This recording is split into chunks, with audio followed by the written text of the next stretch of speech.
নমস্কার। ঠাকুরমা স্বামীজির সকল ভক্তকে জানাই সকলের মা শ্রীমা সারদা চ্যানেলে সুস্বাগতম। আজ আমরা পড়ব শ্রী মায়ের কথা। মাতৃ সান্নিধ্যে, স্বামী ঈশানানন্দ। আসুন শ্রী মায়ের প্রণাম মন্ত্রটি আগে পড়ে নিই। জননীং শারদাং দেবীং রামকৃষ্ণম জগদ্গুরুম পাদপদ্মে তয়শ্চিত্বা প্রণমামি মুহুর্মুহু। সময়টা 1918 খ্রিস্টাব্দ, বাংলার 1324 সাল। বেশ শীত।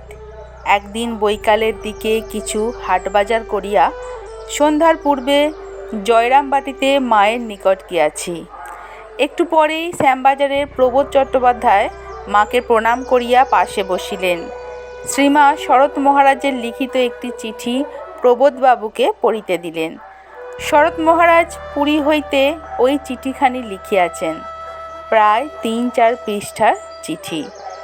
তখন উড়িষ্যার দুর্ভিক্ষ এবং আমাদের মিশন কর্তৃক সেখানে অনেকগুলি সাহায্য কেন্দ্র খোলা হইয়াছে।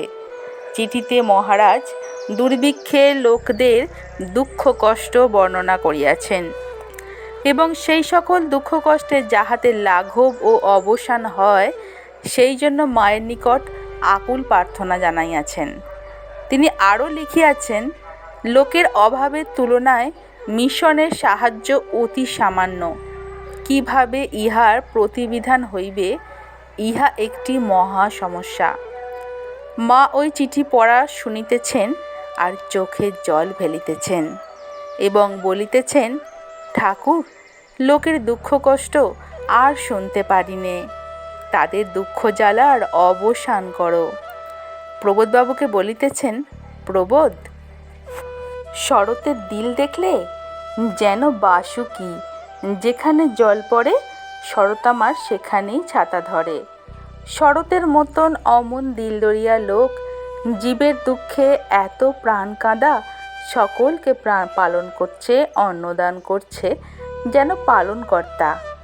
ঠাকুর রাস ঠেলে দাও, সকলকে দেবার জন্যে তার 2 হাত ভরে দাও, এই কথা বলিতেছেন আর চোখের জল 2 হাত দিয়ে মুছিতেছেন। ওই চিঠিখানির আর এক অংশে পূজ্যপাদ স্বামী তুরীয়ানন্দ মহারাজের সংবাদ আছে, অর্থাৎ হরি মহারাজের। তাহার কার্বঙ্কল অপারেশন হইতেছে। সেই সময়ে 2 জনে বসিয়া কেবল ঠাকুরের কথাবার্তায় মত্ত আছেন। হরি মহারাজকে ঠাকুরের সেই উপদেশ স্মরণ করাইয়া দেওয়া হইল, দুঃখ জানে আর শরীর জানে, মন তুমি আনন্দে থাকো। এইরূপ ঠাকুরের কথায় মত্ত থাকা অবস্থায় ক্লোরোফর্ম না করিয়াই ডাক্তারেরা অপারেশন করিলেন। চিঠিতে লিখিত ওই কথা শুনিয়া মা বলিতেছেন, আহা, তা হবে না, ওরা ঠাকুরের সাক্ষাৎ উপদেশ পেয়েছে, তার ভাবে জীবন গড়েছে। এরপর 1324 সালের একটি ঘটনা। জগদ্ধাত্রী পুজোর পর হইতেই মায়ের শরীর তত ভালো যাইতেছে না। পৌষ মাসে মায়ের জ্বর হইল, খুব বাড়িয়া গেল। সংবাদ পাইয়া শরৎ মহারাজ, যোগেন মা, গোলাপ মা, সরলা দেবী, ব্রহ্মচারী বিমল, ডক্টর কাঞ্জিলাল, ডক্টর সতীশবাবু ও আরও একজন সাধু গোয়ালপাড়া হইয়া জয়রামবাটি উপস্থিত হইলেন। আমিও তাহাদের সহিত গেলাম। মা অসুস্থ অবস্থায় আমাকে বলিলেন, এরা সব এসে পড়ল, কেদারকে বলে রাজেন ও তুমি দিনকতক এখানে এসে থাকো, নইলে এসব কাজকর্ম কে করবে? ডক্টর কাঞ্জিলালের চিকিৎসায় ও হোমিওপ্যাথিক ঔষধে কয়েক দিনের মধ্যেই জ্বর বন্ধ হইয়া গেল এবং মা সুস্থ হইলেন। কিন্তু আমরা দেখিলাম শরৎ মহারাজ প্রভৃতির উপস্থিতিতেই এবং তাহাদিগের সবসময় দেখাশোনা ও তদারক করিবার আগ্রহ ও আনন্দেই যেন মা সুস্থ ও সবল হইয়া উঠিলেন। পাড়াগাঁয়ে, বিশেষত জয়রামবাটি গ্রামে কোনরূপ হাটবাজার, এমনকি সামান্য একটি মুদির দোকানও না থাকায় আমরা সর্বদা নানা স্থানে ছোটাছুটি করিয়া জ্বালানি কাঠ ও সংসারের যাবতীয় জিনিস সংগ্রহের কাজে ব্যস্ত থাকিতাম। এই সকল কাজের মধ্যেও সময় করিয়া মায়ের পুজোর জোগাড় করিয়া দিয়া নদীর পাড়ে আমলকি গাছের তলায় সকালে শরৎ মহারাজের গীতা ব্যাখ্যা শুনিতে যাইতাম। ব্রহ্মচারী বিমল গীতা হইতে দুই একটি শ্লোক পাঠ করিতেন এবং শরৎ মহারাজ উহা এমন সুন্দরভাবে ব্যাখ্যা করিতেন যে সকলেই শান্তভাবে শ্রবণ করিয়া মুগ্ধ হইতেন। যোগেনমা পাশে একাসনে বসিয়া দৈনিক 10,000 জপ করিতেন এবং গীতা শুনিতেন।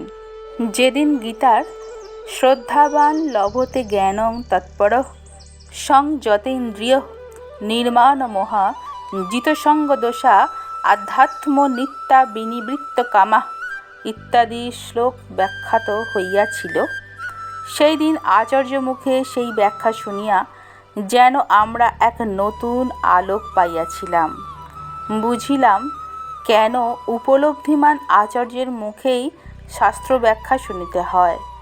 গীতা পাঠ শেষ হইলেই তাড়াতাড়ি নদী হইতে কলসিতে খাবার জল ভরিয়া কাঁধে লইয়া সকলে পৌঁছিবার পূর্বেই মায়ের নিকটে আসিয়া দেখিতাম মা পূজা সারিয়া এক একটি শালপাতায় প্রসাদ ভাগ করিতেছেন।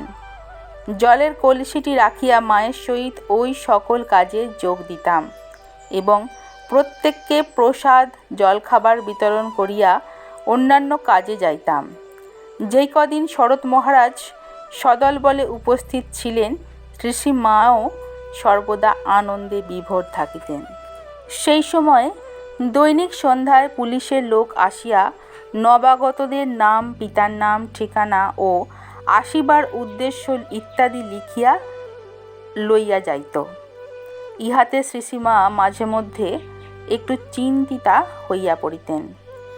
পাছে জয়রামবাটিতে পুলিশের কোনরূপ উৎপাতে শ্রী মাকে বিব্রত হইতে হয়, সেই জন্যে শরৎ মহারাজ সন্ন্যাসী হইয়াও নিজের পূর্বাশ্রমের নাম, পিতার নাম, জন্মস্থান প্রভৃতি সবই অম্লান বদনে পুলিশের খাতায় লিখিয়া দিতে দ্বিধা করিলেন না। আমাদের মধ্যে অনেকেই বরং ঐরূপ করিতে ইতস্তত করিতেছিলেন। এই সময় একদিন দুপুরে কাঠিহারের একজন ব্রহ্মচারী গড়বেতা স্টেশন হইতে শ্রী মাকে দর্শন করিতে সাইকেলে আসিয়া উপস্থিত হইলেন। তিনি কাঠিহারের ডক্টর অঘোরনাথ ঘোষের বাড়িতে পুলিশের নজরবন্দি হইয়া কিছুদিন ছিলেন। পুলিশ ভুলবশত তাহাকে অঘোরবাবুর ফেরার ছোট ভাই মনে করে। সুতরাং শরৎ মহারাজ ব্রহ্মচারীটিকে দেখিয়া একটু অসন্তুষ্ট হইয়া আদেশ করিলেন সে যেন আহারাদির পরই এই জয়রামবাটি ত্যাগ করিয়া চলিয়া যায়, নচেত হয়তো মাকে পুলিশের নিকট বিশেষভাবে বিব্রত হইতে হইবে। শ্রী মা সুস্থ হইবার পর শরৎ মহারাজের সহিত কলিকাতা যাইতে অনিচ্ছা প্রকাশ করেন। মহারাজ যোগেনমা, গোলাপমা প্রভৃতিকে লইয়া কোয়ালপাড়া হইতে কলকাতা রওনা হইলেন। বিলাস মহারাজ ও সরলা দেবী আরও কিছুদিন রহিয়া গেলেন। শ্রী মায়ের আদেশে আমি আরও কিছুদিন থাকিয়া মায়ের বাড়িতে জনমজুর লাগাইয়া ঘর মেরামত করাইতেছিলাম। একদিন সন্ধ্যাকালে মা বলিতেছেন, আজ অমুক একজন পুলিশের বড় কর্মচারীকে সঙ্গে করে এসেছিল। লোকটি কী রকম প্রকৃতি! গোঁপ পাকাতে পাকাতে এসে প্রণাম করে আমার পায়ের ধুলো নিতে চায়। আমি সংকুচিত হইয়া কিছুতেই পায়ের ধুলো দিতে চাইনি। ঘরের মধ্যে চলে গেলাম। কী রকম চনমনে স্বভাব! অমুক আবার আমার সামনে তাকে শুনিয়ে শুনিয়ে তার কত প্রশংসা করতে লাগলো। এদিকে আমি তো ব্যতিব্যস্ত, ভাবছি কিভাবে তার অভ্যর্থনা করতে হবে না হবে। শেষে কিছু হালুয়া করে ও মিষ্টি দিয়ে জলখাবার সদরে পাঠিয়ে দিলুম। নানা স্থান হইতে যে সকল ভক্ত আসে তাহারা এখানে রাজনৈতিক আন্দোলনাদি করে কিনা তাহা তদন্ত করিবার জন্যেই তিনি আসিয়াছিলেন। ওই সময় আমি কাজে বাহিরে গিয়াছিলাম।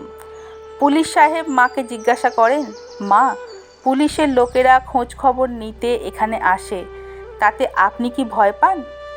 মা উত্তর দিবার আগেই অমুক বলিয়া উঠিলেন, না না, মা ভয় পাবেন কেন? মা কিন্তু মুখের ওপর বলিয়া দিলেন, না বাবা, ভয় হয় বই কি। পুলিশ সাহেব আশ্বাস দিয়া বলিয়া গেছেন, আচ্ছা মা, আমি সকলকে বলে যাব। রাধু বলিতেছে, পুলিশের বড় সাহেব কিনা, তাই পায়ে বুট জুতো নিয়েই বারান্দার ওপরে ঘুরতে লাগলো। বুট খোলা অপমান মনে করল। নমস্কার, আজকে শ্রী মায়ের কথা পাঠ আমরা এখানেই সমাপ্ত করছি। ঠাকুরমা স্বামীজির কৃপায় আপনারা সকলে ভালো থাকুন, সুস্থ থাকুন ও আনন্দে থাকুন। জয় রামকৃষ্ণ, জয় মা, জয় তো স্বামীজি মহারাজ। ধন্যবাদ।